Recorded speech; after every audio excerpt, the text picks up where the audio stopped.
Welcome back to the Al Monitor Brief. I'm Adam Lucente. It's Friday, February 27th, 2026. It's been quite the news day. It seems like for weeks we've been waiting for a U.S. attack on Iran. But as I speak to you late Friday afternoon, early Friday evening, New York time, the talks remain alive. Here's what U.S. President Donald Trump told reporters earlier today on the state of the negotiations. No, I'm not. I'm not happy with the fact that they're not willing to give us what we have to have. So I'm not thrilled with that. We'll see what happens. We're talking later. We'll have some additional talks today. But no, I'm not happy with the way they're going. Trump went on to say he may need to use American military might. That's, of course, not new. And he accused Iran of not negotiating, quote, in good faith and good conscience. Later the same day, Trump said the Iranians still want to enrich uranium, despite his demands, adding that he wants them to clearly commit to not pursuing a nuclear weapon. I'll note here that Iran has insisted its nuclear energy program is for peaceful purposes, but the Islamic Republic increased its stockpile of near weapons-grade uranium last year. What else is happening? Let's break it down. The USS Gerald R. Ford traversed the eastern Mediterranean Sea earlier on Friday, heading towards Israel. China urged its citizens to leave Iran, as did Canada, and the U.S. Embassy in Israel called on Americans to leave via commercial options while still possible.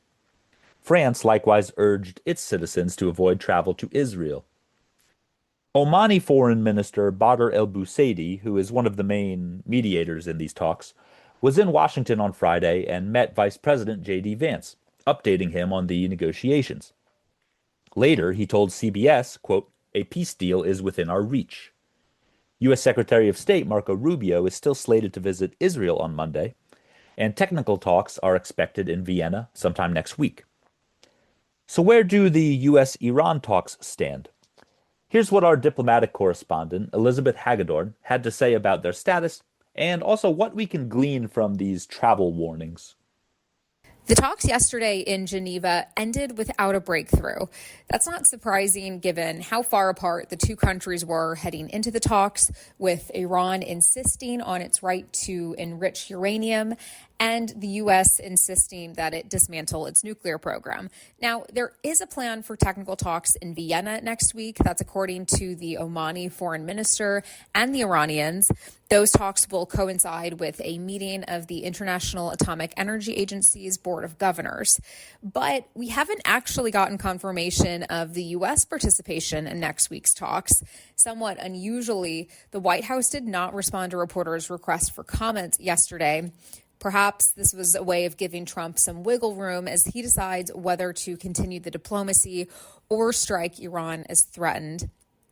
As of Friday afternoon, Trump said he hasn't made a decision about whether to strike, but that he's not happy about the negotiations so far. The State Department also said that Secretary Rubio's trip to Israel on Monday will go forward as planned, but in a rare break with precedent, Rubio is not bringing reporters with him on this trip. Make of that what you will. And it is certainly ominous that the U.S. Embassy has authorized the departure of some embassy workers. Consider that a day before the U.S. strikes in June, that same embassy airlifted out dozens of its diplomats and their families. And the U.S. Embassy in Lebanon is also under similar orders. So there are lots of indications that strikes could be imminent following an assessment from the Trump administration that Iran is still unwilling to meet their demands of zero enrichment. But again, Trump said today, no decision yet. The U.S. military buildup in the region has been ongoing for some time, but it's worth looking at what exactly is in place at the moment. Here's our Pentagon correspondent, Jared Szuba, with the latest and the significance of the recent movements. There are two U.S. aircraft carrier strike groups that includes three guided missile destroyers with each carrier, now in Middle Eastern waters, stretching from the eastern Mediterranean off the coast of Israel all the way to the Indian Ocean, the Arabian Sea, several hundred miles south of Iran's coast, and the Strait of Hormuz.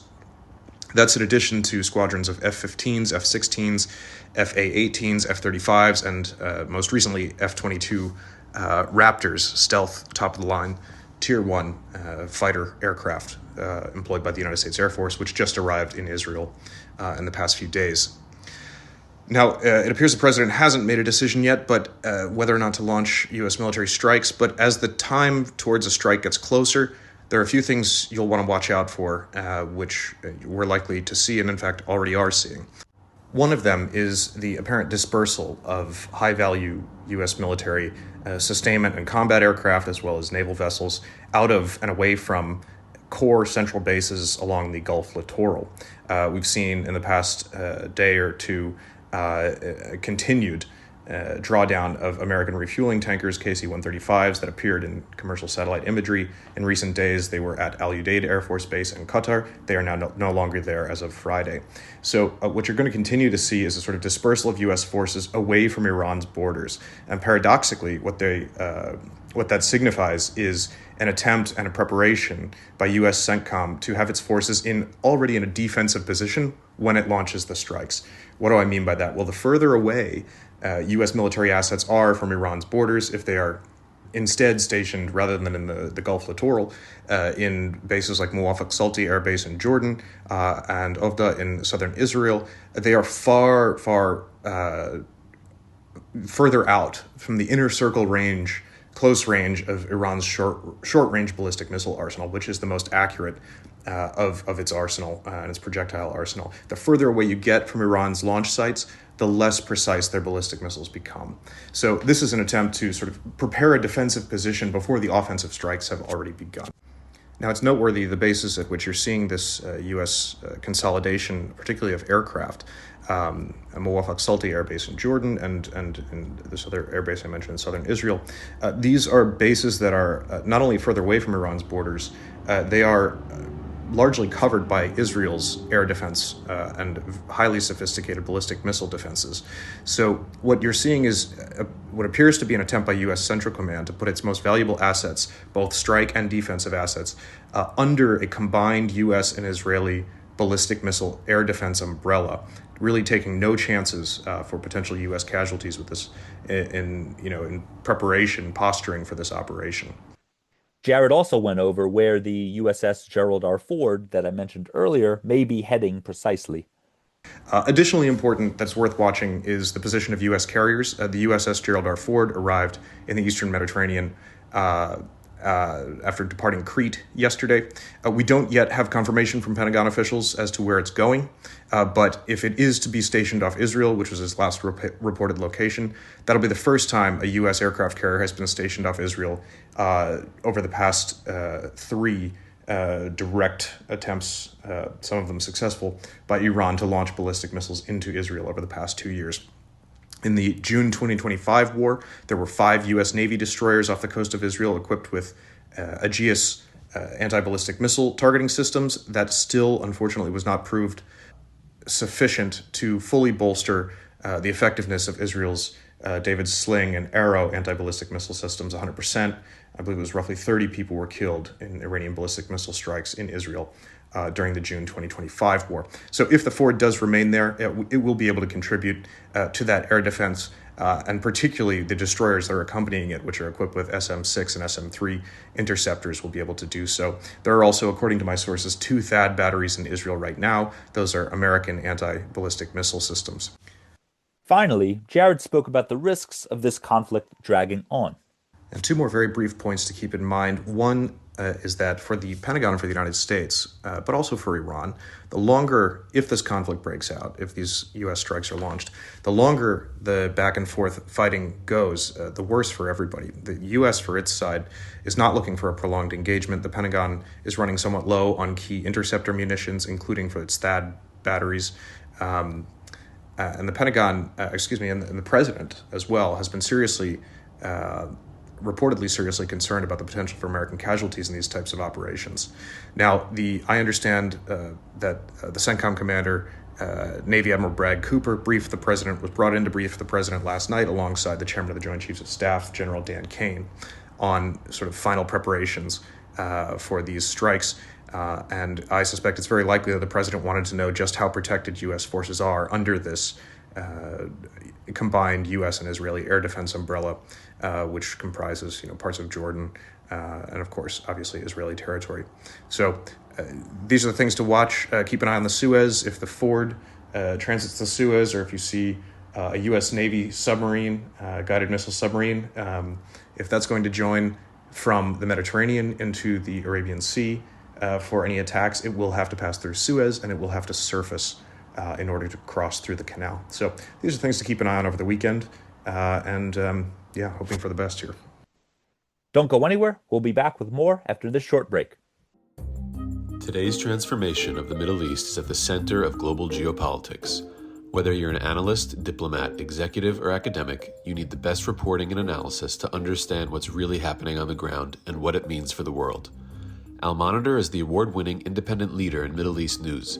From Riyadh to Beirut, Abu Dhabi to Doha, and Baghdad to Tehran, our team of over 100 expert journalists report daily on the top stories driving the regional trends. Download our mobile app and subscribe to Al-Monitor to follow what leaders and decision makers are reading every day. Go to almonitor.com, that's AL-MONITOR.com, and use promo code POD25, POD25 for a discount. Okay, we're back. I'll leave you with some final thoughts. Aside from the disagreements on the nuclear issue, any movement on the ballistic missiles front will likely be challenging. On Friday, senior cleric Ayatollah Ahmed Khatami, a member of the Guardian Council, said the negotiations are for nuclear energy only and that Iran will not give up the missiles. To Elizabeth's point, he also rejected zero enrichment. On the other hand, the Omani foreign minister did also tell CBS that Iran would be willing to give up enriched uranium, but it wasn't exactly clear what he meant, and we'll see how this all plays out. In another update from within Iran, Al-Monitor's correspondent in Tehran wrote in an upcoming piece that the Islamic Republic is taking a layered approach to the U.S. military threat. They wrote that whereas in the past diplomacy was seen as a sufficient deterrence, Iran now believes external actors may strike regardless of the state of the talks.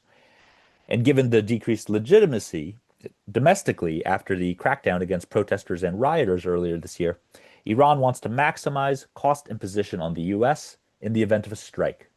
Shifting to the regional outlook, remember that Iran's proxies largely stayed out of the 12-day war in June 2025, but this time Hezbollah in Lebanon has indicated they may defend Tehran. For more on that, check out Wednesday's podcast with Beatrice Farhat in Beirut. Now, the other Hezbollah, Kataib Hezbollah in Iraq, told its fighters to prepare for a long war. On the Israeli front, Al-Monitor's Ben Caspit wrote on Friday that Israel is not convinced on what a strike would accomplish. A senior Israeli political source told him, quote, Trump could find himself in a position where he strikes, absorbs the cost of Iranian retaliation, achieves little militarily, and still faces the same Tehran regime at the end. Business-wise, we may already be seeing the economic ripple effects of a new conflict. The Danish shipping giant Maersk said on Friday it would reroute some vessels from the Suez Canal in order to avoid the Middle East. Regardless of what happens, know that Al-Monitor has you covered. Go to almonitor.com, that's al-monitor.com, to see our live blog on the U.S.-Iran news, as well as our latest coverage of other stories in the region. Should things develop in the hours after this podcast is published, you can be assured I'll record an update. As always, thanks for listening to the Al-Monitor Brief. Until next time, I'm Adam Lucente.